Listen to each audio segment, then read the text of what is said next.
Slide tackle by Charles, and the shot in the back of the net.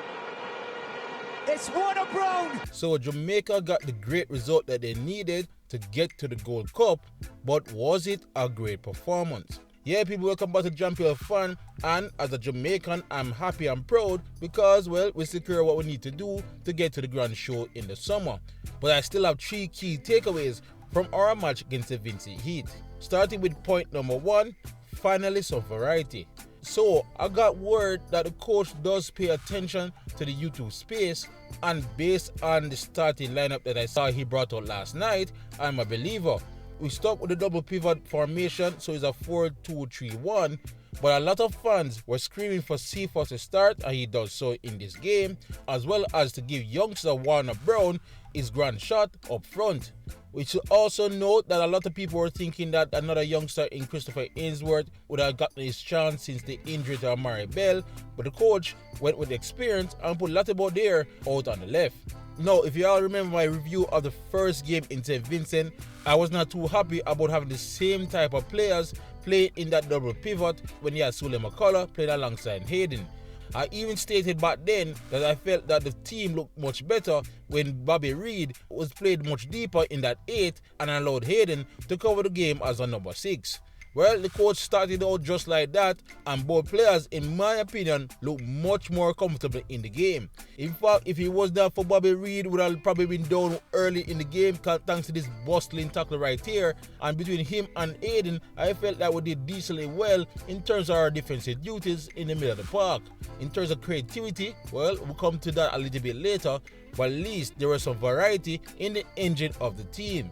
Now, getting to the attackers, I did state that, McLaren might have a headache in deciding what to do with the likes of Cephas, Gray, and Bailey, and in the end, he found a way to play all 3. He gave Gray the license to play as a pseudo number 10 right behind Warner Brown, which means that Cephas comes on the left and Bailey stay out on the right.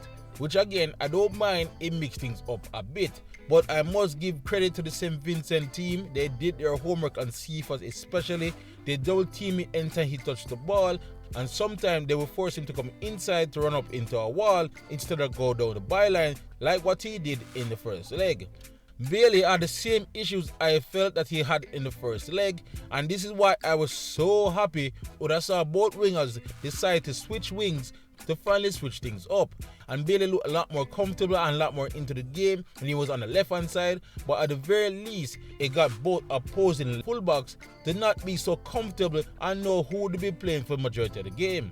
I also stated that I wasn't too sure I liked the idea of Kin and Pinot playing together since they are kind of similar players, and when we got word that Lowe was in Kingston, I think a lot of people feared for Kin's starting position, but the coach stuck with both players, and I must say, Kin especially had a magnificent night. He looks much better when it comes to passing out of the back in this game, and while sure it still had to go long for some of his passes, at least they were a lot more accurate.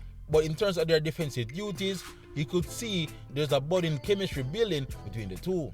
I will run it out now by looking at Latibor there on the left hand side. Again, it's not his most comfortable position, but it's good to have a utility player like this that can play anywhere in the back 4 and in the middle of the park.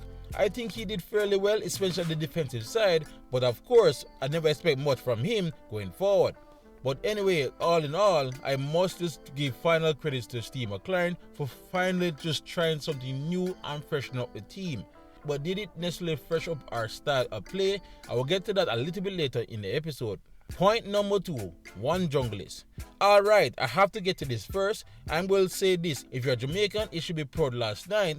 But if you are junglist and a Jamaican, well, it should be party time for you, because 3 of your current and former players really did the club and community proud. Cephas, despite them double teaming most of the night, had a decent game and even capped it off with a good goal. And who gave him the assist? Of course, it was former Arnie Gunn starlet Kaim Dixon. But the night really belongs to a new budding star in Warner Brown. Again, I will admit I was one of those critics that was surprised that Steve McLaren included him in his squad, but we all saw from the first leg when he came on and made a bit of a difference exactly why McLaren brought him here. His willingness to continuously run and cause chaos for the opposing centre backs, his willingness to keep fighting and scrapping away in the forward line, his willingness to keep running in behind for chances, it does some things he uniquely brings to this forward line. But it was still so good to see he given his opportunity and not only just do the hard work, but to also grab the spotlight and possibly grab a plane ticket to the Gold Cup. When I know he was having a special night is when, of course, on the goal, because I'm quite sure even he will admit that his first touch needed a little bit of work, but yet on display it was immaculate and he did well to get past the defender and blast his shot in the back of the net. It's just personally a proud moment for somebody who saw someone that started out at Dwayne Park FC, get his big move overseas, had to come back to the JPL, was played out of position last season, to now blasting 18 goals in the league when he finally get to play that centre forward position, to now complete the redemption arc by getting his first goal for his country. Here's hoping for many more from the young man from Arnett. Alright, point number 3, there's still cracks in the road. So again, yes, we won the game 3-0, and yes, we qualified for Gold Cup, so job done, but there's still some issues in the team, of course. The scoreline, I feel, absolutely flatters us because for the majority of the game, Saint Vincent was definitely still in the tie. Especially in that first half, they carved up the better chances, I felt, especially in the open 20-25 minutes. And although we controlled them a bit better in the second half, we still had to wait all the way to the 88th minute for our own goal to finally kill off the tie, because Saint Vincent was still plucking away. And that comes down to the style of play from Jamaica. The coach stated after the game he wanted more technical play through the middle, and while we got a bit more of that, especially because of Gray, we still wasn't penetrative enough to really unlock the Saint Vincent back line. We also still have some issues progressing the ball from centre back to through midfield up to our forwards, and had to rely on long balls down the wing on either flank. But I'm hoping it's just a chemistry issue, because there are numerous times I saw on pitch side that the likes of Leon Bailey was running in behind and they just failed to look up and find the baller streaking in. At the end of the day, you could say Jamaica only got by St. Vincent purely on individual strength more than a team collective. And that can be a bit of a worry when you expect to play bigger foes in the Gold Cup and the World Cup qualifiers. But that being said, there is no shame in actually enjoying a victory. It's been some time. I think this is actually the first competitive victory under Steve McLaren in front of the home fans. So there's no shame. You should at least still feel proud. We went out there and won the game by 3-0. Because otherwise, being a fan would have been really boring if you can't even just take a time out to enjoy a 3-0 victory here at home.